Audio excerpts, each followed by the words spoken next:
Just saw Man Quantumania. It was pretty good. I enjoyed it. It was only like a 2-hour Marvel movie, so not one of the longer ones. Characters were pretty spot on. The plot, I wouldn't say it was thick, but it was above average plot. There was a couple little twists in it. The whole new quantum realm that you actually get to dive in and see is pretty awesome, with the graphics and the story that goes within the quantum realm, and the introduction of Kang and what's his name?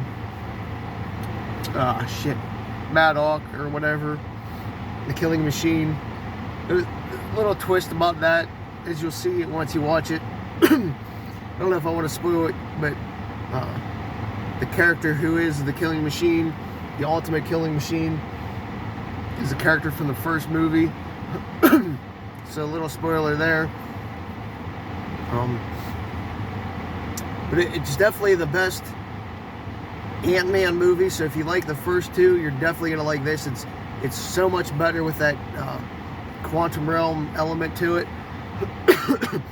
And the new characters, the characters they introduced,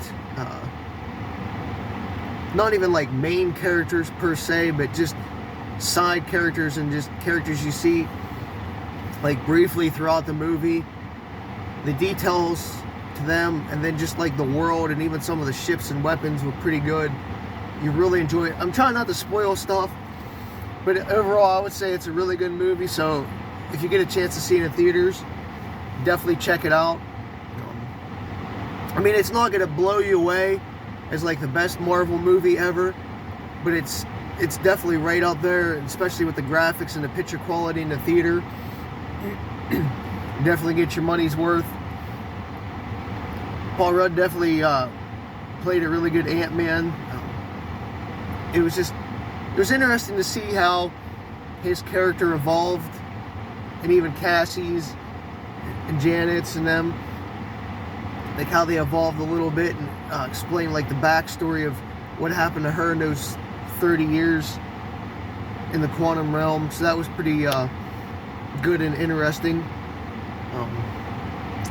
This movie basically sets up the rest of, like, what is it, Marvel Phase 5, I guess is what it is.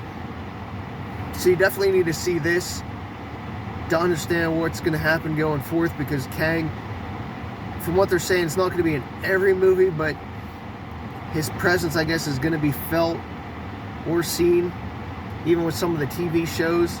Because at the end, the one trailer, or spoiler or whatever, there's like thousands of Kangs.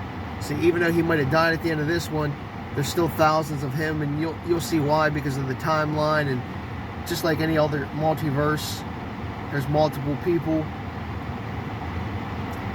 I didn't get to see the second Easter egg or spoiler or whatever, because they shut the movie down before we got to the full end credits. So we didn't get to see the second end credit, which sucks not to get watch it on YouTube or something tonight. Just to try to tie things together. Just even like, we'll just say Ant-Man's character from Baskin Robbins makes a few appearances, which kind of brings some a little bit of humor to the movie. And even like Bill Murray's quick little cameo just brings a different feel to when they're in the movie, and just how they made it so the main human characters can understand what's being said and what's being done in the quantum realm. Makes sense.